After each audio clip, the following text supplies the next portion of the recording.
Bienvenue à notre premier séminaire en surveillance épidémiologique de la prochaine saison 2022-2023.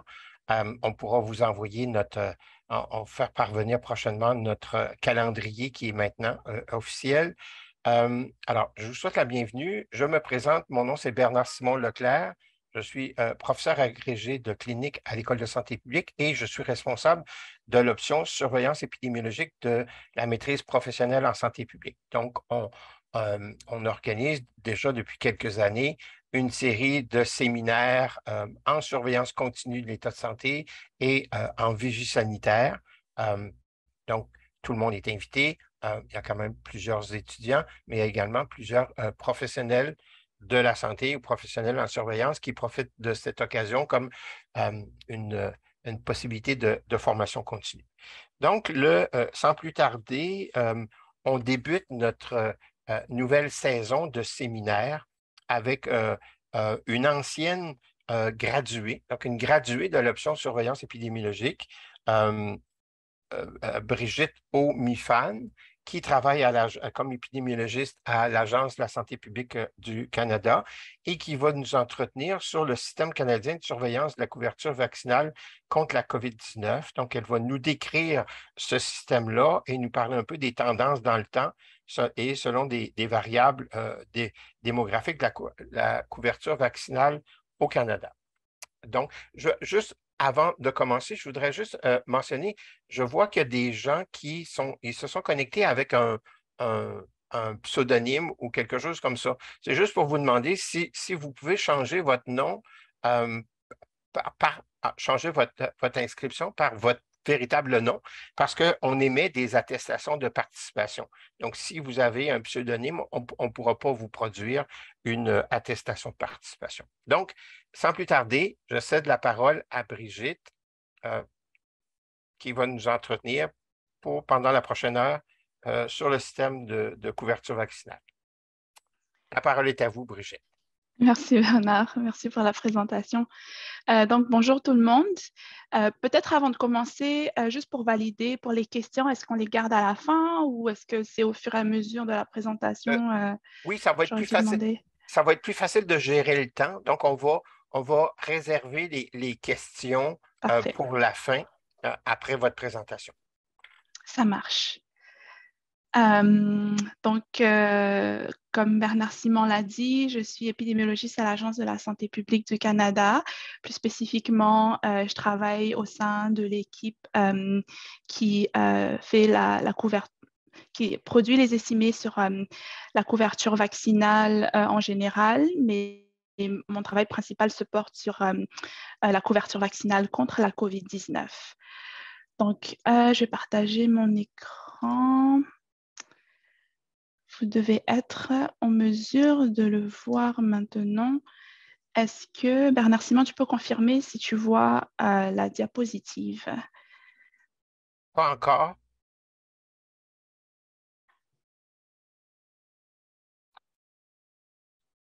On ne voit rien encore. Euh, Ah, ça s'en vient. Ça s'en vient. C'est beau? Parfait.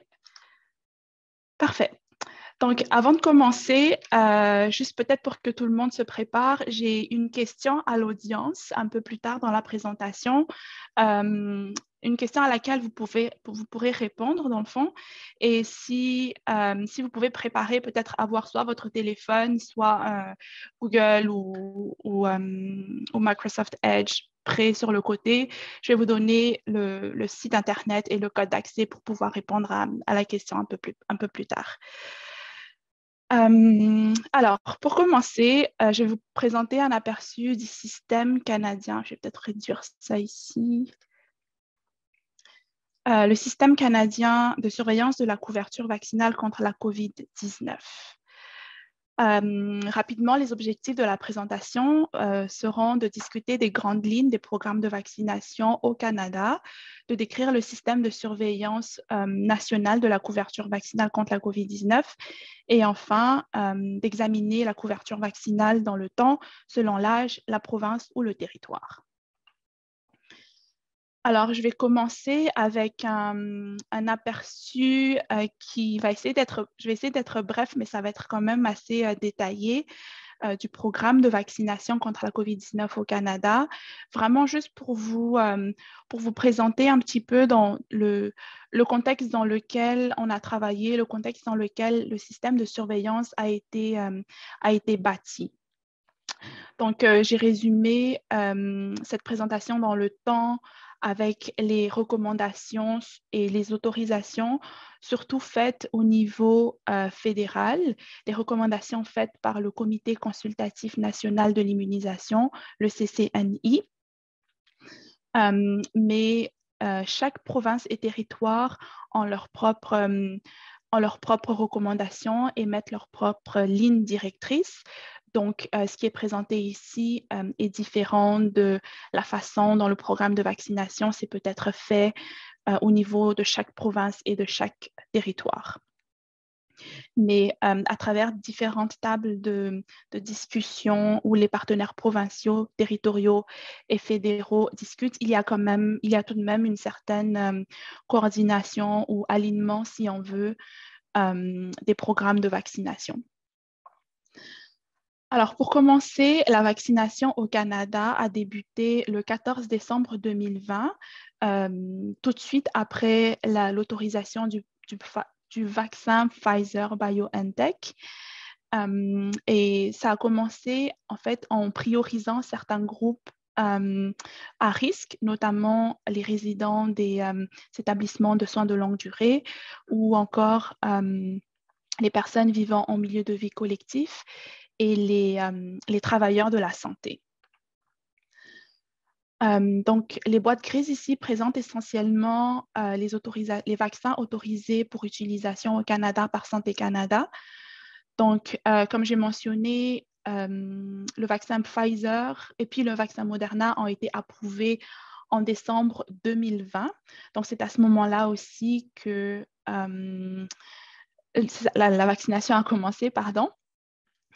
Et puis ensuite, à mesure que les vaccins étaient disponibles au début du printemps et de l'été 2021, Santé Canada a par la même occasion approuvé l'utilisation de Pfizer chez les 12 à 17 ans.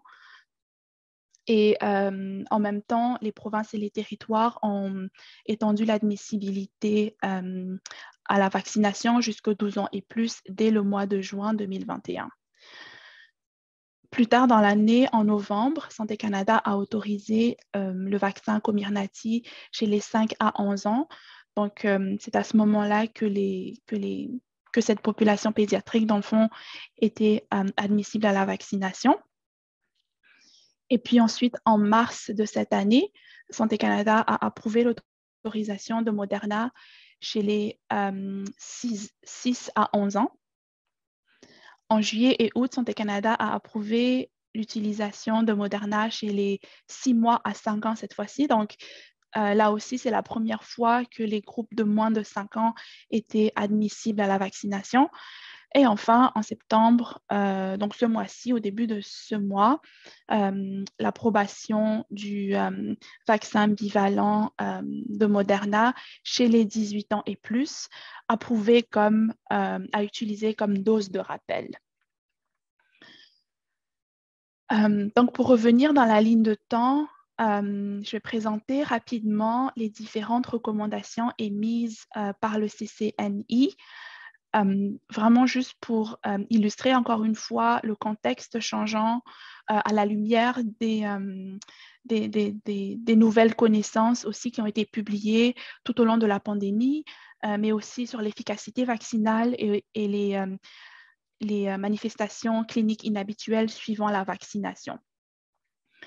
Donc, de janvier à septembre, le CCNI a prolongé l'intervalle entre les 2 premières doses en passant de 21 à 28 jours, tel que recommandé par les manufacturiers, à un intervalle optimal de 8 semaines en septembre 2021. L'utilisation du vaccin AstraZeneca a aussi été limitée seulement aux 55 ans et plus en avril 2021. Et puis, en juin 2021, le CCNI a recommandé l'interchangeabilité des vaccins à ARNM, donc Pfizer et Moderna, mais aussi a stipulé l'utilisation préférentielle des vaccins à ARNM pour compléter la série primaire des vaccins. Donc, comme vous pouvez le deviner, ça résulte en plusieurs personnes finalement vaccinées avec un calendrier mixte. Donc, ceux qui ont reçu AstraZeneca au début ont complété leur série avec un vaccin ARNM. Ceux qui ont commencé leur vaccination avec Pfizer auraient pu compléter leur vaccination avec le vaccin Moderna. En ce qui concerne maintenant les doses de rappel et les doses additionnelles, pareil que pour la série primaire de vaccins, les recommandations ont évolué dans le temps à la lumière des nouvelles connaissances, de la disponibilité des vaccins et des nouveaux vaccins aussi développés. Donc, les doses de rappel étaient d'abord recommandées aux personnes résidant en milieu de vie collectif et établissements pour personnes âgées et les 80 ans et plus. Puis, des doses additionnelles aussi étaient recommandées pour les personnes immunodéprimées ou autres populations présentant des comorbidités ou à risque.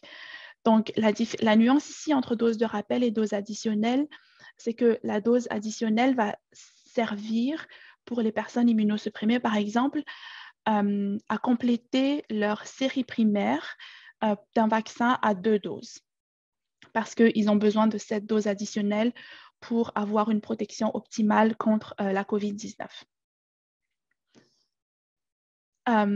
Ensuite, à partir de décembre 2021, le CCNI a recommandé une 3e dose d'un vaccin ARNM chez les 50 ans et plus et a aussi stipulé que les 18 à 49 ans pouvaient recevoir une 3e dose de vaccin donc, après leur série primaire. Et tout au long de 2022, le CCNI a émis aussi différentes recommandations spécifiques à certains groupes, à risque ou non, jusqu'à ce qu'en juin 2022, donc récemment, à la lumière de la situation épidémiologique de la COVID-19, mais aussi en vue de la disponibilité des vaccins, ils ont ils ont recommandé finalement que toute personne de 12 ans et plus devrait ou pourrait recevoir une dose de rappel du vaccin 3 à 6 mois après la dernière dose ou 3 à 6 mois après un événement d'infection finalement, sans égard au nombre de doses précédemment reçues. Donc, à ce stade-ci, les personnes de 80 ans et plus auront déjà reçu leur 2e dose de rappel. Donc, il est recommandé qu'à l'automne 2022, ces personnes reçoivent une autre dose de rappel 6 mois suivant la dernière dose. Donc, c'est dans ce contexte-là, en gros, qu'on a évolué, que les systèmes de surveillance a été bâti et a été modifié, toujours en partenariat avec les provinces et territoires. Donc, maintenant, avant de rentrer spécifiquement dans la description du système de surveillance en tant que tel, c'est là que je vais vous demander de vous connecter, d'ouvrir une page web, finalement, n'importe laquelle, de vous connecter à slido.com, slido.com, puis de rentrer le code 529001. Donc, je vais ouvrir le poll, la question. Vous êtes en mesure de choisir jusqu'à 3 réponses. La question est, parmi les suivants et dans le contexte que je viens de vous présenter, quel attribut essentiel d'un système de surveillance vous considéreriez comme le ou les plus importants? Donc, dans les choix de réponse, on a la sensibilité, la représentativité, l'acceptabilité, la simplicité, la promptitude ou la flexibilité. Donc, je pense que vous pouvez maintenant répondre aux questions. Je vois des réponses rentrer. Je vais peut-être laisser 1 ou 2 minutes pour que vous répondiez à la question et prenez le temps d'y penser.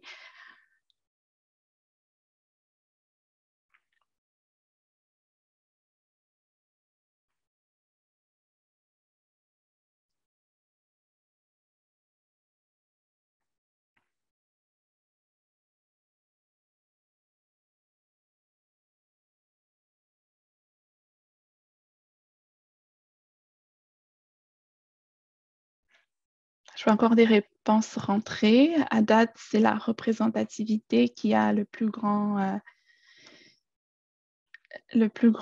taux de réponse.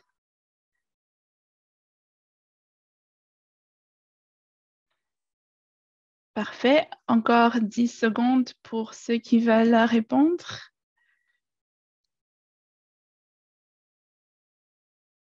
OK. Alors, je vais fermer la question. Oups. Show results. Est-ce que je l'ai quelque part?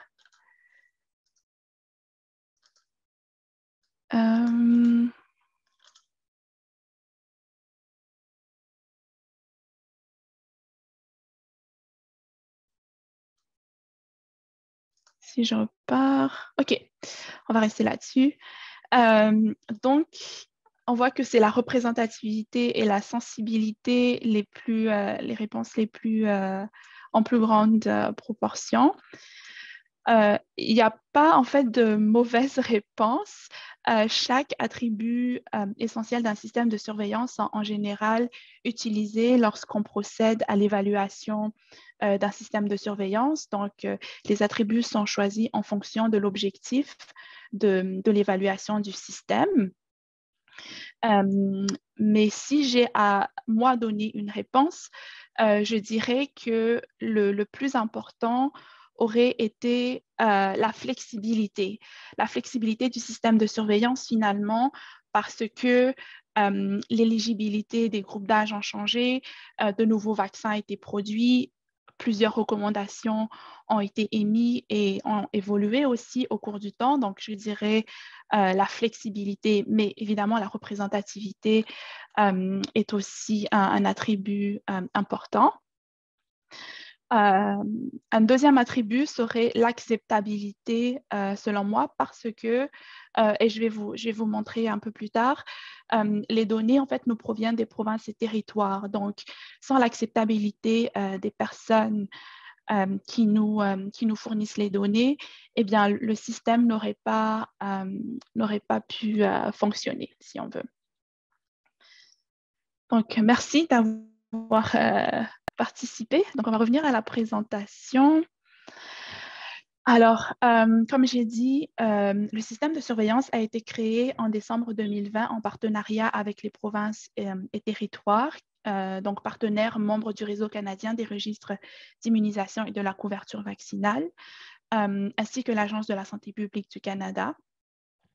Le but de ce système est de mesurer le nombre de doses administrées de vaccins, mais aussi d'estimer la couverture vaccinale au Canada afin d'informer les programmes de vaccination, les recommandations de santé publique en matière de vaccination, mais aussi d'informer le public. Donc, le système de surveillance a 2 composantes. La première est le nombre de doses administrées de vaccins selon le rang de la dose, l'âge, le sexe et la province ou le territoire. La seconde composante sont en fait les données sur la couverture vaccinale, ou autrement dit le nombre de personnes vaccinées, qui est différent du nombre de doses administrées, selon le statut vaccinal, le groupe d'âge, le sexe, la province ou le territoire, mais aussi une variable qu'on a rajoutée récemment, le mois de la dernière dose reçue. Donc, dans cette diapositive-ci, je vais vous présenter le flux des données. Alors, les données proviennent des registres d'immunisation directement, en fait, ou d'un quelconque système d'information sur la vaccination qui sont tenus par les 13 provinces et territoires.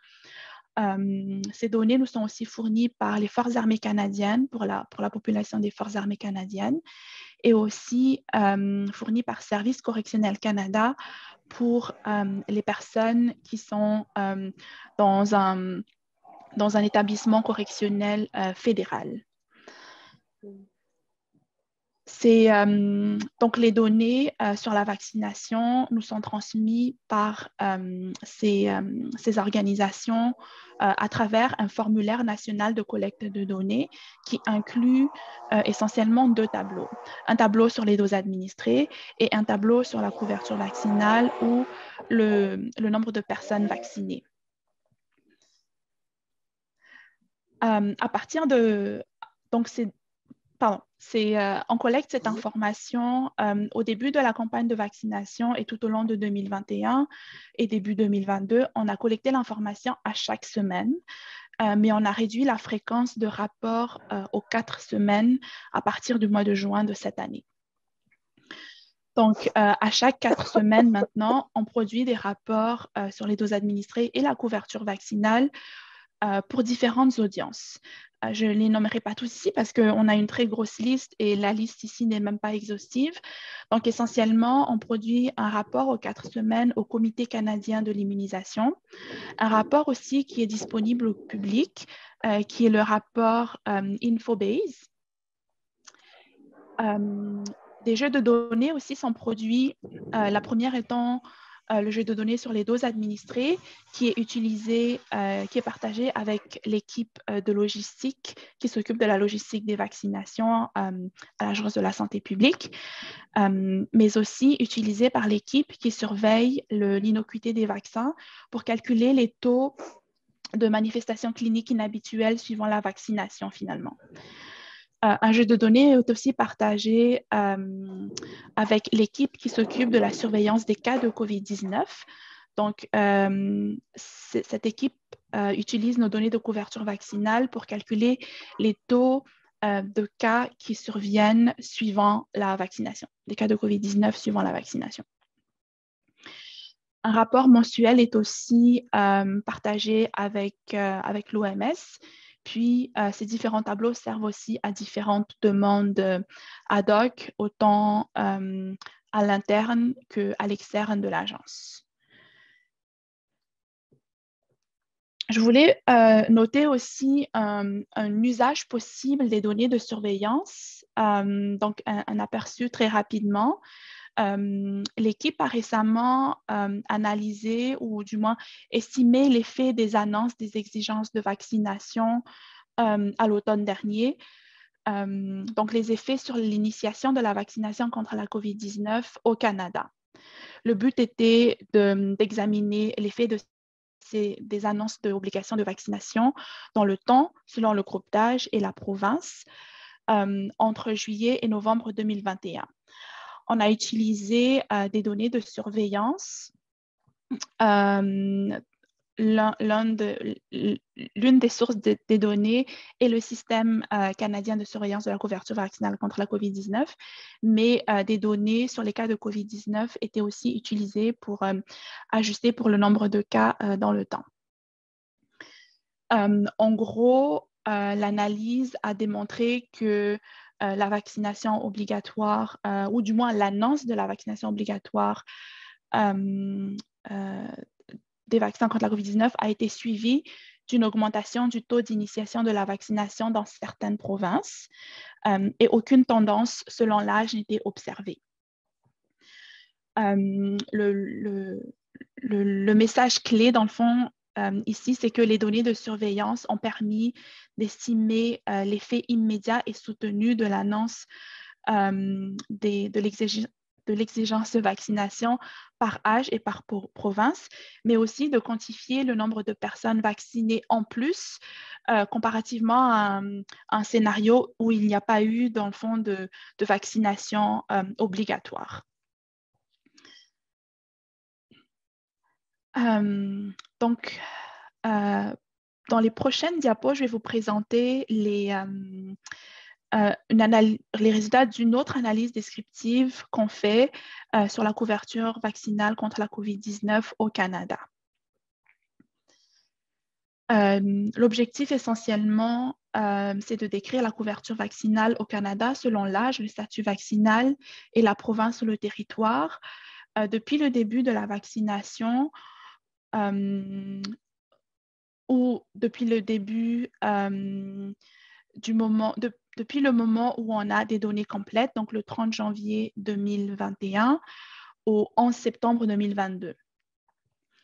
Comme mentionné, les données proviennent du système d'information qui, eux, sont des données agrégées soumises par les provinces et les territoires et extraites directement de leurs registres d'immunisation respectifs.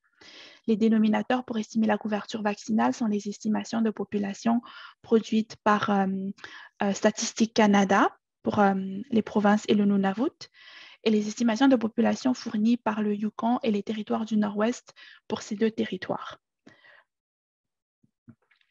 Les indicateurs qui vont être présentés ici sont la couverture vaccinale, qui sont dans le fond le pourcentage cumulatif de personnes vaccinées selon s'ils ont reçu au moins une dose, complété leur série primaire de vaccination, reçu une première dose additionnelle, reçu une deuxième dose additionnelle, et enfin, le dernier indicateur de couverture vaccinale, c'est la proportion de personnes qui, dans les 6 derniers mois, ont complété leur série primaire de vaccination contre la COVID-19 ou ont reçu une dose de rappel additionnelle. Donc, cet indicateur, c'est un nouvel indicateur qu'on a développé pour vraiment tenir compte du fait que la protection contre la COVID-19 pourrait diminuer dans le temps. Donc, cet indicateur nous permet de vraiment capturer qui ont reçu une dose dans les 6 derniers mois.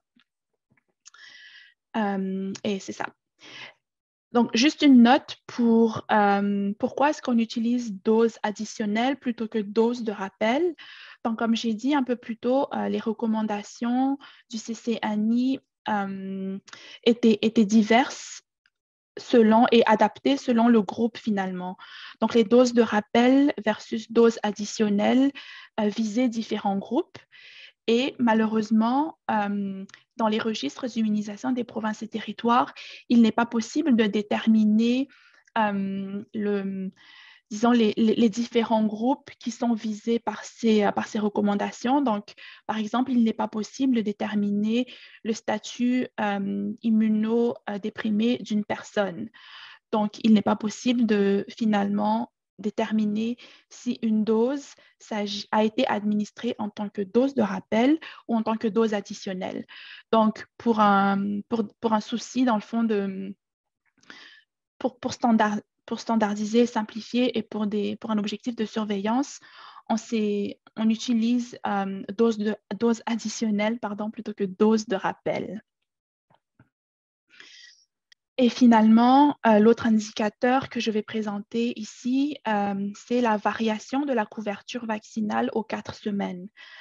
C'est finalement la différence en point de pourcentage de la proportion cumulative de personnes vaccinées à chaque 4 semaines, puisque c'est la fréquence à laquelle nous recevons les rapports. Donc, on a défini, juste pour apporter un contexte aux données, on a défini 4 périodes selon le contexte que je vous ai présenté un peu plus tôt, pardon. Donc, la période 1 va de décembre 2020 à juillet 2021 et inclut le début de la campagne de vaccination, inclut l'admissibilité des groupes jusqu'à 12 à 17 ans à la vaccination, mais aussi la disponibilité accrue des vaccins ARNM et le déploiement des secondes doses pour compléter la série primaire de vaccination. La période 2 va du mois d'août à novembre 2021, période à laquelle la mise en place des obligations de vaccination dans les lieux publics s'est produite. Les doses additionnelles ou de rappel étaient recommandées pour certains groupes. Et enfin, les 5 à 11 ans devenant admissibles à la vaccination en novembre 2021.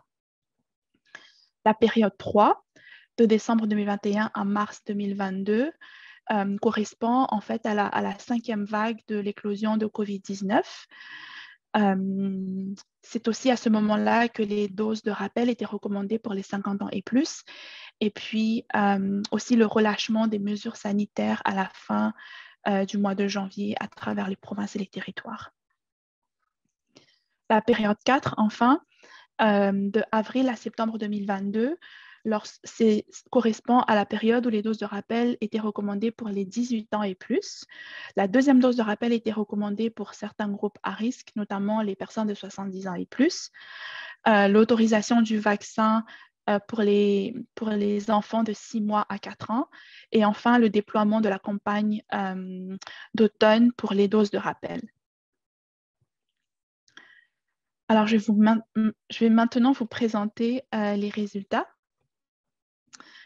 Donc, dans cette diapo-ci, on a la figure en haut qui présente la couverture vaccinale cumulative dans le temps de janvier 2021 à septembre 2022. Puis en dessous, parallèlement, on voit la variation dans le fond de la couverture vaccinale aux 4 semaines. Donc ici, on peut noter que l'initiation à la vaccination, donc la variation pour au moins une dose d'un vaccin, s'est fait de façon plus étendue dans le temps, ce qui est vraiment le résultat de la disponibilité limitée des vaccins, tandis que la variation pour la deuxième dose ou la série primaire complétée présente un pic, donc c'est fait un petit peu plus rapidement et de façon plus, c'est ça, un peu plus rapidement finalement, pour les deux diminuer dans le temps. Lorsqu'on regarde la première dose additionnelle, on a malheureusement commencé à collecter cette information qu'en décembre 2021. Donc, on ne peut pas déterminer le pic ici, mais on voit que dans les derniers mois, la variation était très, très faible. Puis, on voit dans la figure du dessus que la couverture vaccinale pour les premières doses additionnelles ont atteint un plateau dès le mois de mars 2022. La couverture vaccinale pour les deuxièmes doses additionnelles augmente aussi, mais on note que dans la population totale, ce n'est pas à la même vitesse ni dans les mêmes taux que la série primaire ou la première dose additionnelle.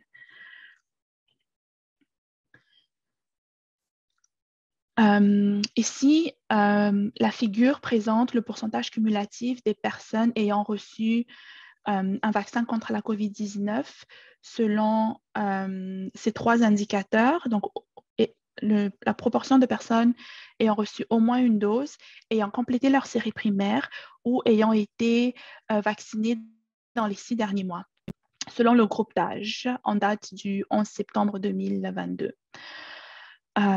Donc, on voit que 82% de la population canadienne ont complété leur série primaire et 17% des 12 ans et plus ont été vaccinés dans les 6 derniers mois.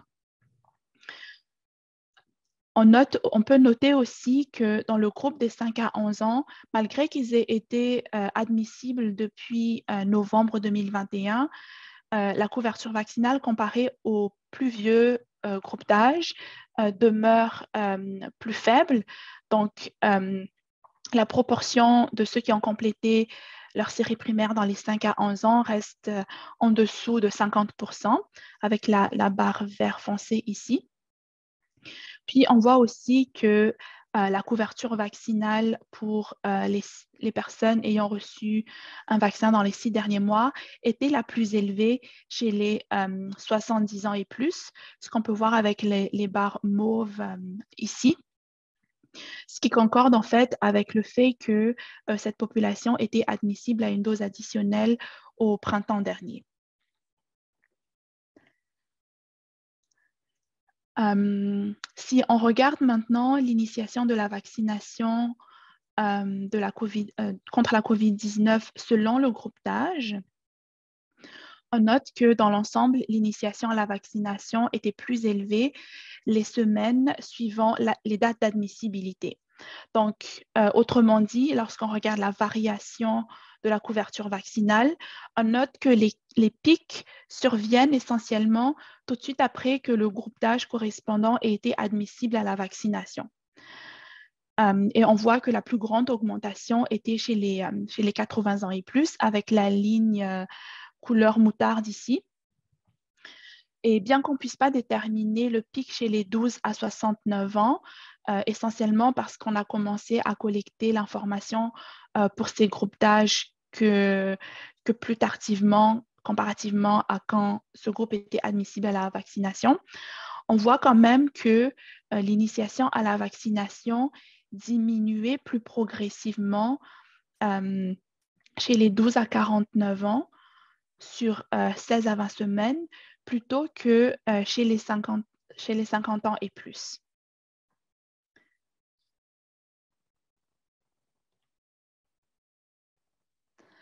Si on regarde maintenant la série primaire des vaccins par province et territoire, on voit que le pic de l'augmentation de la proportion des personnes complètement vaccinées était atteinte entre la période 1 et 2, donc en juillet et août 2021, lorsque plus de vaccins étaient disponibles, et aussi lorsque le CCNI a recommandé l'interchangeabilité, mais aussi l'utilisation préférentielle des vaccins à ARN messager.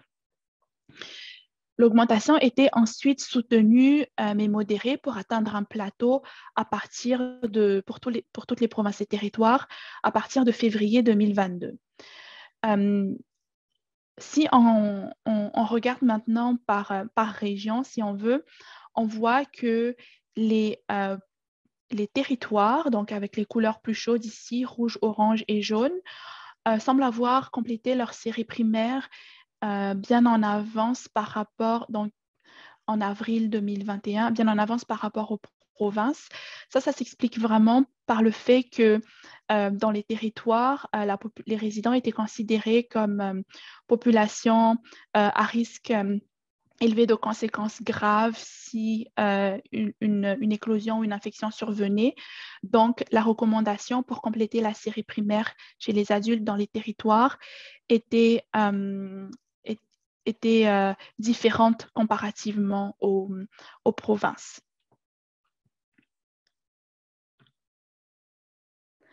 Dans cette diapositive-ci, on regarde toujours l'information par province et territoire, mais cette fois-ci, spécifiquement pour l'indicateur qui mesure la proportion de personnes ayant été vaccinées dans les 6 derniers mois.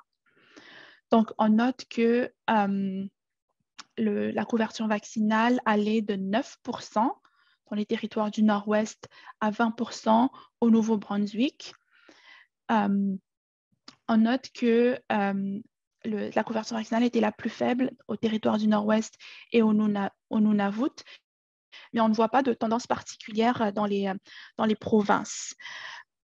Veuillez noter que les données de la Colombie-Britannique, du Québec et de l'île du Prince-Édouard ne sont pas inclus ici ni dans le total parce que cette nouvelle variable qu'on a mis en place n'était pas encore disponible pour ces 3 provinces. Finalement, lorsqu'on regarde l'indicateur sur les personnes vaccinées dans les 6 derniers mois par province et territoire et par groupe d'âge, on note que, excepté pour la Saskatchewan et le Nouveau-Brunswick, on note que la proportion des personnes de 12 ans et plus, finalement, qui ont été vaccinées dans les 6 derniers mois, était plus faible chez les 30 à 59 ans, donc on le voit avec les couleurs, disons, rose foncé ici, était plus faible chez les 30 à 59 ans, comparé évidemment au plus vieux groupe d'âge, mais aussi plus faible comparé aux 12 à 29 ans. Ce qui est intéressant à surveiller, surtout avec la campagne d'automne qui est déployée à partir de maintenant, finalement. On voit aussi que chez les 5 à 11 ans, la proportion de personnes vaccinées dans les 6 derniers mois reste inférieure dans l'ensemble à 2%. Donc, ça va de moins de 0,1% à 1,1% dans les territoires du Nord-Ouest. Ça s'explique vraiment par le fait que, comme on a vu un peu plus tôt, la couverture vaccinale chez les 5 à 11 ans pour la série primaire demeure faible. Donc, les doses additionnelles, on ne s'attend pas à ce que la couverture vaccinale pour les doses additionnelles soit élevée dans ce groupe d'âge, mais aussi parce que la recommandation pour les doses de rappel pour ce groupe d'âge ont été émises seulement au mois d'août. Donc, en résumé, la couverture vaccinale était élevée au Canada avec 86% des personnes de 5 ans et plus qui ont complété leur série primaire. En général, la proportion des personnes qui ont complété la série primaire ou reçu une dose additionnelle dans les 6 derniers mois était la plus élevée chez les 70 ans et plus et la plus faible chez les 30 à 59 ans. L'évolution de la couverture vaccinale au Canada était vraiment le reflet de la disponibilité des vaccins dans les provinces et les territoires, mais aussi le reflet de l'admissibilité selon les différents groupes démographiques, les recommandations en matière de vaccination et les données probantes émergentes, mais aussi la situation épidémiologique de cas de COVID-19 dans la communauté. Finalement, dans la perspective de la campagne de cet automne et à la lumière de la couverture vaccinale observée pour les doses additionnelles et doses de rappel que je viens de présenter, c'est important de comprendre les facteurs socio-économiques qui contribuent comprendre les facteurs socio-économiques contribuerait à mieux saisir les inégalités en matière de vaccination et permettrait ainsi de mieux informer les campagnes de vaccination, notamment la campagne d'automne. Finalement, l'analyse présente plusieurs limites que je ne présenterai pas ici juste pour un souci de temps. Mais je voulais finir par remercier, dans le fond, les partenaires provinciaux et territoriaux, mais aussi toute mon équipe, donc toute l'équipe de la section de la couverture vaccinale et système d'information au sein de l'agence, sans qui ces données n'auraient pas pu être produites et cette analyse n'aurait pas pu être produite. Et enfin, si vous voulez en savoir plus sur le travail qu'on fait, ainsi que sur la couverture vaccinale contre la COVID-19 au Canada, voici quelques liens que vous pouvez consulter. Je pense que le PowerPoint va vous être partagé sous peu, si ce n'est pas déjà fait. Donc, ça finit ma présentation. C'était beaucoup, mais merci de votre écoute. Je suis ouverte maintenant aux questions et commentaires. Alors, merci beaucoup, Brigitte, pour votre présentation. Donc, on serait prêt à prendre des questions. Si vous avez des questions, vous pouvez soit lever la main ou soit poser votre question dans la discussion, le bavardage, en attendant que l'auditoire se dégèle un peu pour poser des questions. Peut-être que je peux, on va commencer tout de suite par Loïc. Loïc, Oui, bonjour, est-ce que vous m'entendez? oui, on vous entend très bien. Super. Oui, merci pour la présentation. Je trouvais que c'était vraiment très bien présenté. J'ai une question en lien avec l'indicateur de couverture vaccinale COVID-19. Vous savez, on a débuté première dose, deuxième dose, troisième dose, quatrième dose. Aujourd'hui, ça devient un peu compliqué de se retrouver là-dedans. Puis je me disais, est-ce qu'au niveau des indicateurs de couverture vaccinale, il y aurait des travaux en cours pour identifier un indicateur mettant proportion de personnes ayant reçu une dose de vaccination 5 mois après leur dernière dose pour aller plus évaluer la couverture vaccinale dans ce sens-là, parce que troisième dose, il faut avoir obtenu 2 pour avoir la troisième. Quatrième, en principe, il faudrait avoir obtenu 3 pour avoir la quatrième. Fait qu'à chaque fois, notre dénominateur, il est supposé changer. Puis avoir un indicateur comme, mettons, une dose de vaccination 5 mois après la dernière, Je ne sais pas s'il y a des travaux dans ce sens-là. Merci. Oui, très bonne question. Merci Loïc. Donc, les dénominateurs qu'on utilise, c'est vraiment les estimations de population. Donc, c'est la population totale par groupe d'âge, province et territoire et sexe qu'on utilise.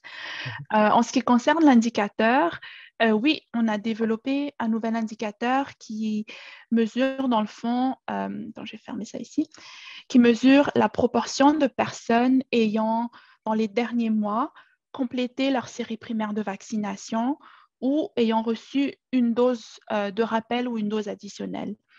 Donc, finalement, on mesure ça ici en fonction du nombre de mois depuis la dernière dose. Puis, c'est ça. Je vais peut-être aller directement dans notre site, sur le site Infobase, qui est accessible au public et qui finalement présente cet indicateur. Je vais peut-être aller dans celui en français. Donc, on a développé 2 nouveaux indicateurs. Finalement, je n'en ai présenté qu'un.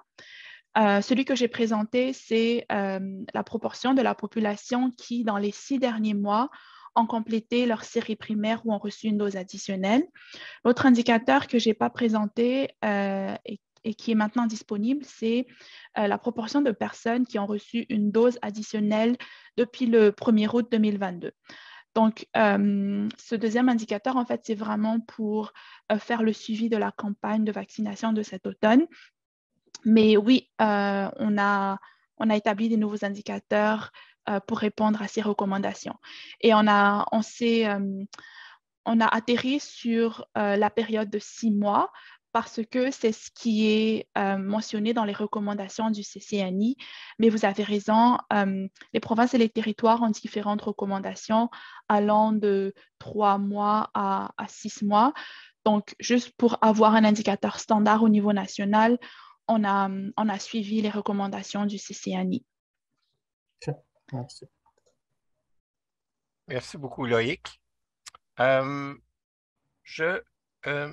Judith, il me semble, là, je ne vois plus la main de Judith. Est-ce que, Judith, vous aviez une question à poser?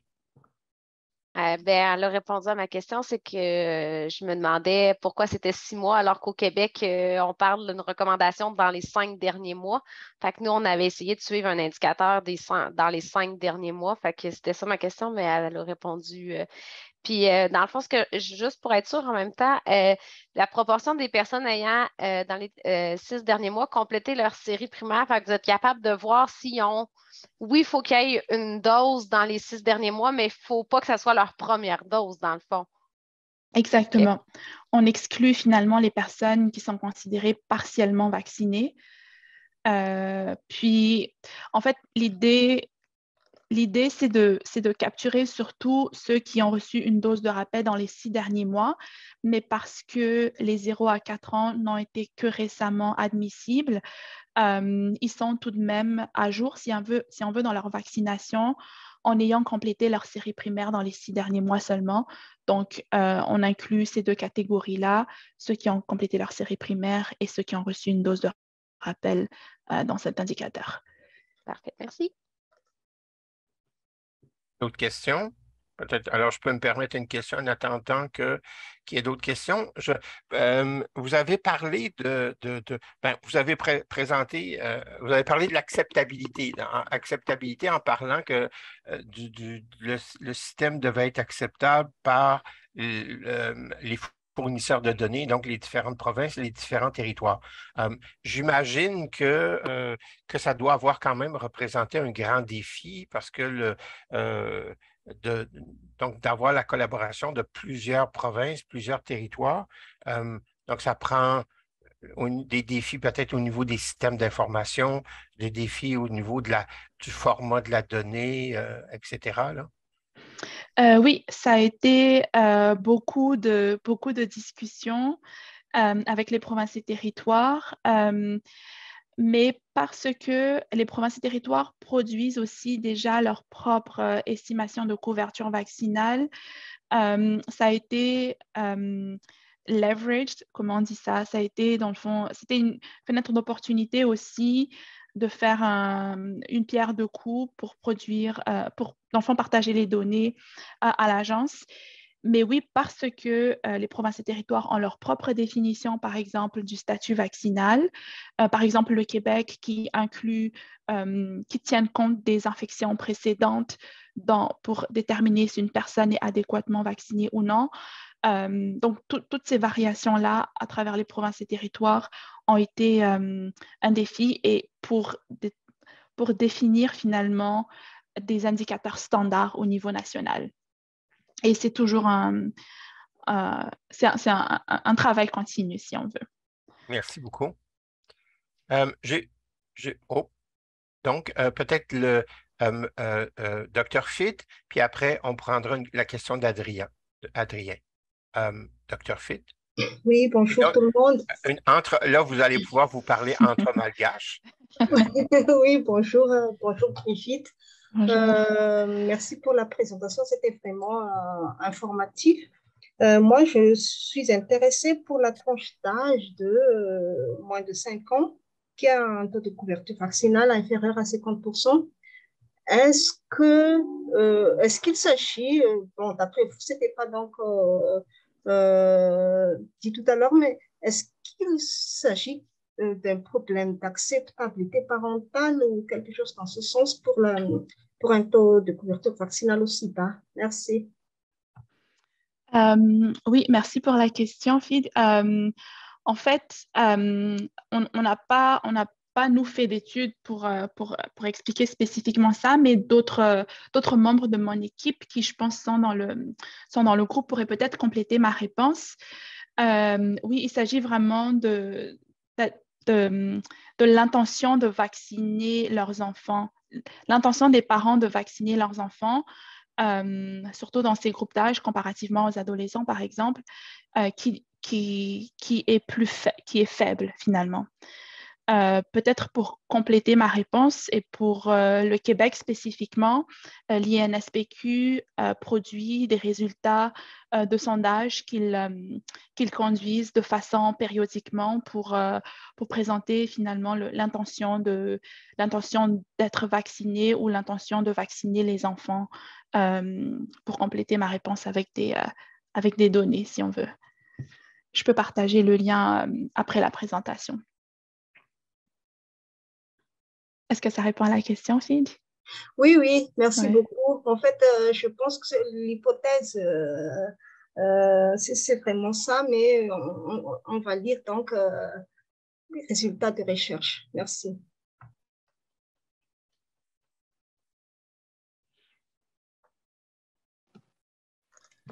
Bonjour. Oui, Adrien, vous pouvez poser votre question.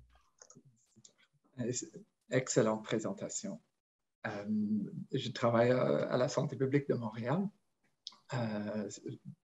notamment sur les couvertures vaccinales, la présentation à la public de ces données-là. Et donc, avec la nouvelle indicateur, mettons, si tout le Canada va avec 6 mois, 6 mois ou 5 mois, j'aimerais savoir qu'est-ce qu'une bonne couverture vaccinale? Et pour cet indicateur-là, qu'est-ce que, à votre avis, on devrait viser pour la proportion de la population vaccinée dans les 6 derniers mois? Mm-hmm. Bien sûr, ça module par groupe d'âge. Oui. Je pense que je ne pourrais pas répondre à cette question toute seule, mais ça dépend vraiment de quel est l'objectif de santé publique. Est-ce que l'objectif est de limiter la transmission? Est-ce que l'objectif est de réduire l'incidence des cas plus sévères, donc hospitalisation, décès? Donc, ça dépend vraiment de l'objectif de santé publique pour établir une cible de couverture vaccinale au sein de la population.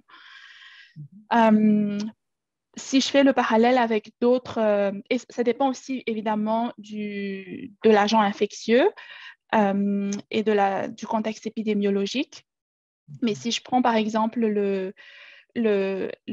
comment ont été établies les cibles de couverture vaccinale pour les autres maladies évitables par la vaccination, comme la diphtérie, les oreillons, etc.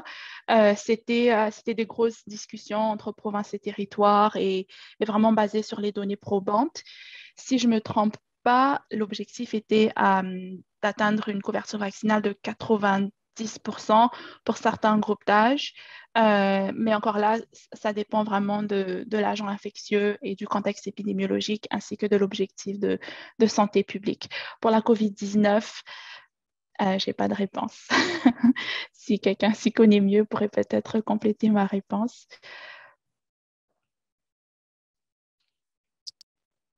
Voilà, merci beaucoup.